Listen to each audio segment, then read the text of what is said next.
known for its exploits in the New World, primarily Brazil. In fact, the current country of Brazil currently receives, ironically, more international cultural recognition than its original colonizer. What is less well known, however, is the fact that Portugal participated in the infamous Berlin Conference of 1885, whereby large parts of Africa were divided amongst the European powers at the time, one of which was Portugal. Portugal managed to claim the areas of what is now Cape Verde, São Tomé and Príncipe, Guinea-Bissau, Equatorial Guinea, and its largest colonies, Angola and Mozambique. The colonial atrocities that were committed by the Portuguese Empire in those colonies during the 19th and 20th century remain seldom discussed, and many people in Portugal are under the misguided assumption that their rule in Africa was rather civilized and inclusive. There is even a term for that idea: Lusotropicalism, the notion that the Portuguese colonies were multicultural, multiracial, rather harmonious places. They were not really colonies, but just extensions of a multi-continental Portuguese nation. In reality, the colonies built their profits on the back of violent systems of forced labor.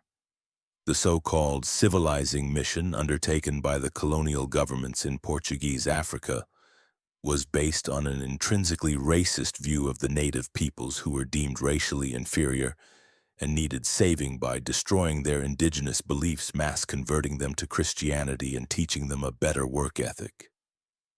Accusing the indigenous Africans of having a poor work ethic was rather ironic, considering that until the late 19th century, slavery was one of the most important sources of economic revenue for the Portuguese colonial state. With the advent of abolition, this system of slavery was abolished, but this did not mean the local populations were free, as they were subjected to a mass-scale system of forced labor.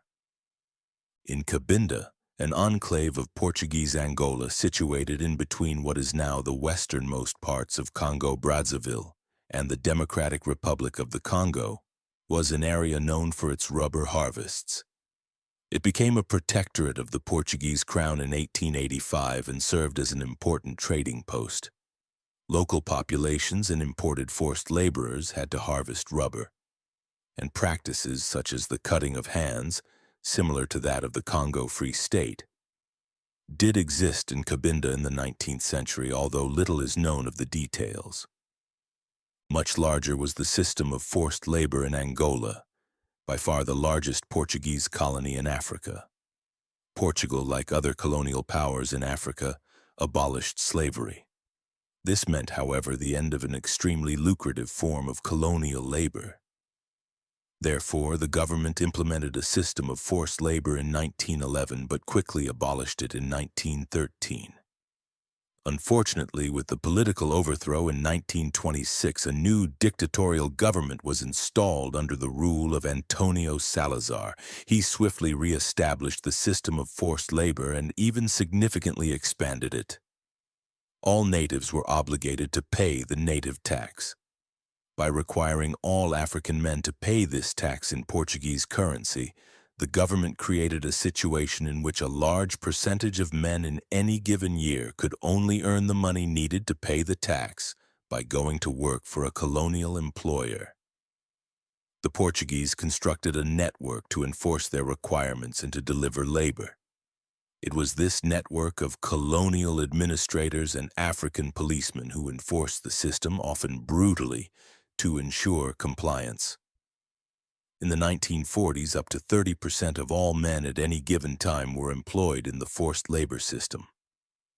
Women were not exempted, and in fact it was women and children who built and maintained much of Angola's extensive road system.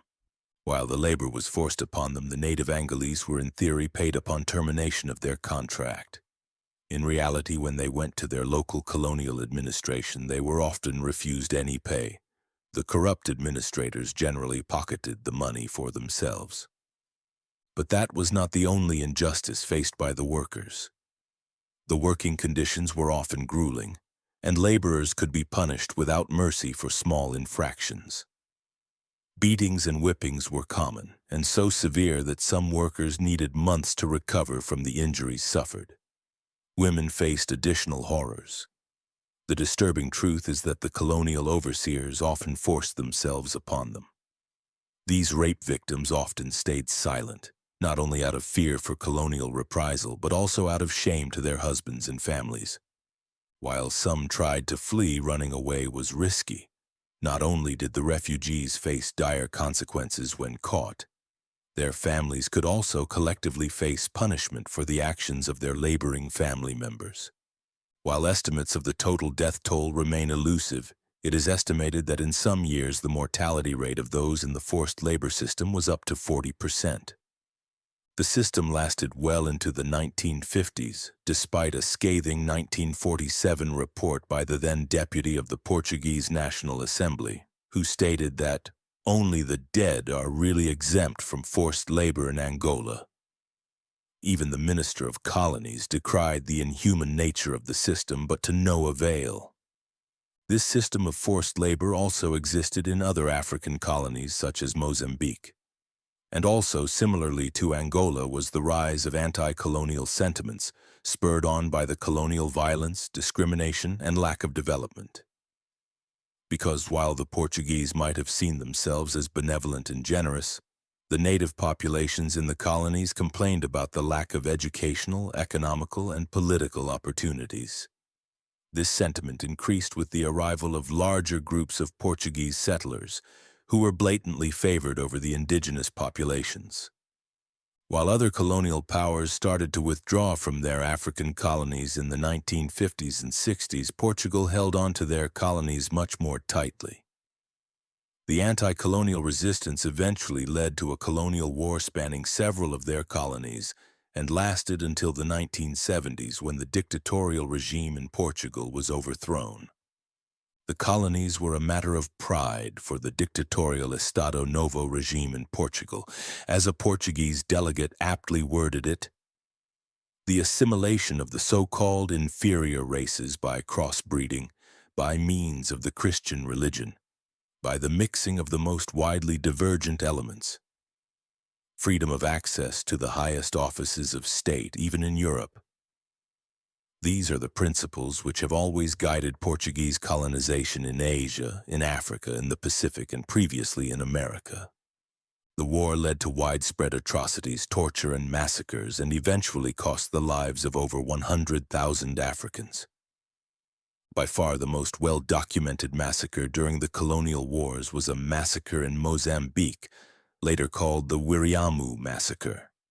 In 1972, the Portuguese army, tasked with rooting out all anti-colonial resistance across the Zambezi, entered the small village of Wiriamu.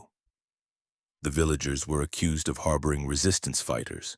The army slaughtered the entire village, killing around 300 men, women, and children. The international community condemned the ongoing war, which led to sanctions for the already impoverished nation of Portugal. Eventually, the Estado Novo regime was overthrown in 1974 during the Carnation Revolution, which also heralded the end of the colonial war. All in all, the Portuguese vision on colonialism was, in practice, not much different from the other colonial powers at the time. While they preached Lusotropicalism, they violently oppressed the native inhabitants and offered little in the way of socio-economic development, leaving their African colonies poor and destitute. As always, thanks for watching, and if you are interested, you can check out the other videos on the channel for more colonial history.